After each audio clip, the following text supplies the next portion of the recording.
বন্ধুরা একটা জিনিস শুধুমাত্র ইমেজিন করো যে 2026 সালে কলকাতা নাইট রাইডার্সের দলে যদি ঈশান কিষানের মতো একজন বিস্ফোরক ব্যাটসম্যান দলে আসে, অথবা জোফরা আর্চারের মতো ইডেন গার্ডেন্সের পিচে যদি 150 কিলোমিটার গতিতে বল করে তিনি, তাহলে প্রতিপক্ষদের কি অবস্থা হতে পারে ভাবুন তো।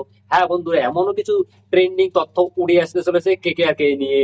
তো তোমরা প্রত্যেকেই জানো যে ট্রেড উইন্ডো অলরেডি খুলে গিয়েছে। এর মধ্যে কলকাতা কিন্তু বড় বড় কিছু আপডেট দিতে চলেছে, সমস্ত কিছু জানবো এই ভিডিওতে।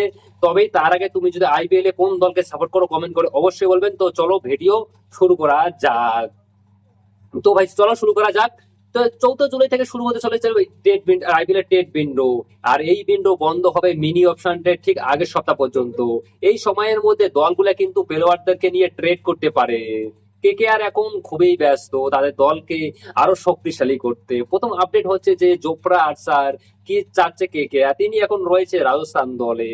কিন্তু কলকাতা রাজস্থানকে প্রস্তাব দিয়েছে যে তোমরা আমাদেরকে জোফরা আর্চার দাও, বদলে যাকে নিতে চাও তাকে নিয়ে নাও। কিন্তু জানা যায়নি যে কেকেআর কাকে দিবে আচারে জোফরা আর্চারের বদলে। জোফরা আর্চার কিন্তু খুব ভয়ানক পেসার, দ্রুত বল করতে পারে এবং ডেথ ওভারে কিন্তু খুব ভালোই বল করতে পারেন। তাই কেকেআর চায় তাকে নিয়ে কেকেআর 2026-এ বোলিং লাইন আপটাকে ভালো করতে হবে। কারণ নিচের স্টার চলে যাওয়ার পরে কেকেআর ভাই যেভাবে বোলিং ফাস্ট বোলিংটা চলে গিয়েছে যা গুরু বলার কথা না, কিন্তু তারা সেটা করতে ব্যর্থ হয়েছে। তাই জোফরা আর্চারকে ভাই নজর রাখতেছে। আর দ্বিতীয় বড় আপডেট হচ্ছে যে ঈশান কিষানকে কেকেআর কিন্তু নিতে চাচ্ছে। 2025 সালে ঈশান কিষান খেলেছিল সানরাইজার্স হায়দ্রাবাদের হয়ে, কিন্তু এখন শোনা যাচ্ছে যে হায়দ্রাবাদ দল তাকে রিলিজ করার কথা ভাবতেছে। এই সুযোগে কেকেআর কিন্তু বড় অফার দিচ্ছে হায়দ্রাবাদকে, কারণ কেকেআর বিদেশিদের উপর ভরসা খুবই কম করতে পারছে।